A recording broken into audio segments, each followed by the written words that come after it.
المنفوذات خاصهم العدل والكرامه والانصاف، هادشي اللي كيحتاج. كان هذا الكاتب والناشط في العمل الاجتماعي جواد رسام في مداخلة خاصة بها شدايف. كما جاء في العناوين: خلال شهر رمضان يزداد الإقبال على السلع الغذائية والاستهلاكية، حيث يسعى الكثير من المواطنين إلى اقتناء المنتجات بأسعار منخفضة دون التحقق من مصدرها أو سبب رخصها. هذا السلوك الاستهلاكي الذي يغذيه الإقبال الكبير على الأسواق والعروض المغرية قد يعرض المستهلكين لمخاطر صحية جسيمة، خاصة مع انتشار منتجات مجهولة المصدر أو رديئة الجودة تباع بأثمان زهيدة مقارنة بنظيرتها الأصلية. في هذا السياق يحذر رئيس الجامعة الوطنية لجمعية المستهلك وديع مديح عبر شدايف من خطورة اقتناء المنتجات التي تباع بأسعار غير منطقية، مشيرا إلى أن انخفاض السعر قد يكون نتيجة تجاوزات في معايير الجودة أو عدم احترام الشروط الصحية والقانونية. كما يدعو إلى ضرورة الوعي والتحري حول مصادر هذه المنتجات وتشديد الرقابة على السلع المتداولة في الأسواق لضمان حماية المستهلك من أي مخاطر محتملة. حقيقة كاين هناك مشكل جودة ديال المنتجات، وبعض الأحيان كنلقاو بأنه بعض المنتجات اللي كتباع بأثمنة رخيصة،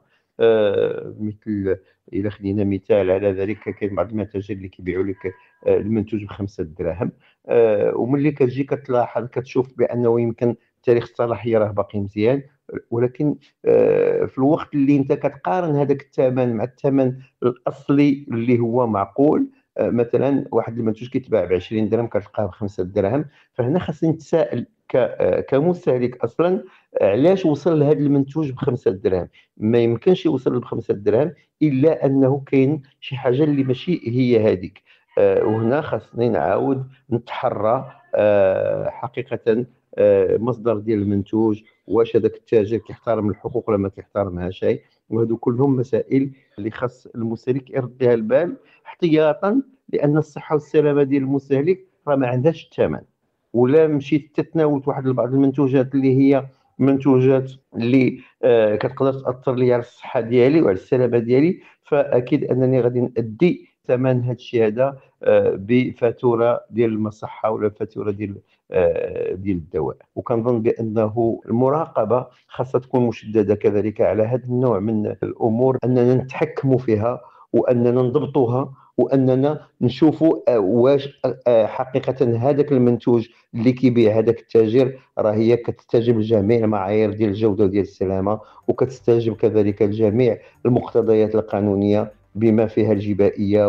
والحمائيه والاقتصاديه.